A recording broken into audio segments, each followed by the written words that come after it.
Hello જય માતાજી મિત્રો, ગુડ મોર્નિંગ। સવારમાં દેશી ચૂલા પર રોટલી બને છે, મસ્ત મજાની ગામડાની મોજો। તમે કોને કોને ચૂલે રોટલી બનાવો જરા કોમેન્ટ કરજો। તો આજે વરસાદ તો જોવો આવે એ ભગવાન જાણે ચોમાસું ભૂલી ગયો લાગે છે। શિયાળો ઉનાળો ચોમાસું, અત્યારે વરસાદ પણ માણસ જેવો થઈ ગયો છે। વરસાદ આવે ને એટલે કપડાને પણ અંદર સૂકવવા પડે, પલળી જાય ને જગ્યા નથી પણ તોય જગ્યા કરીને દોરી બાંધીને દોરીએ સૂકવી દીધા। અમારા ઘરે લટર પટર ગુલાબ આવ્યા છે, દોડવા તો જોવો આવ્યા એમાં કેટલા ગુલાબ આવવાના તો હજી બાકી છે। મારા ભાઈના લગ્ન છે ને એટલે અમારે લગ્નમાં ગુલાબ નહીં લેવા પડે। મારા ભાઈ તો જોવો મોબાઈલમાં કેટલા મશગુલ, મટકું પણ નથી મારતા, મોબાઈલમાં એટલું જોવે છે।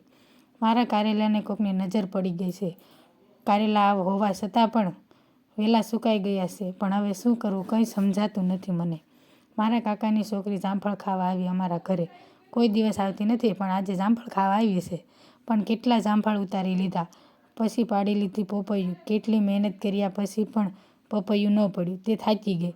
કોશિશ કર્યા પછી તેને કોશિશ ચાલુ જ રાખી, પણ પપૈયું પેપા જેમ નીચે પડ્યું ને તમે પણ જુઓ તેને કેટલી ખુશી થાય છે કે વાત ન પૂછો। તમે તો ખબર જ છે મહેનત કર્યા પછી ફળ મળે તો ખુશ તો થાય જ ને।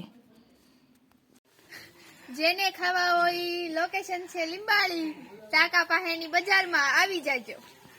ફરી કાલે મળીશું નવા વિડીયો સાથે। જય માતાજી મિત્રો, વિડીયોને લાઇક શેર સબસ્ક્રાઈબ કરજો। મારે 300 સબસ્ક્રાઈબર કરવાના છે મિત્ર, જે બાકી હોય ને તે સબસ્ક્રાઈબ કરી નાખજો, ભૂલી ન જતા।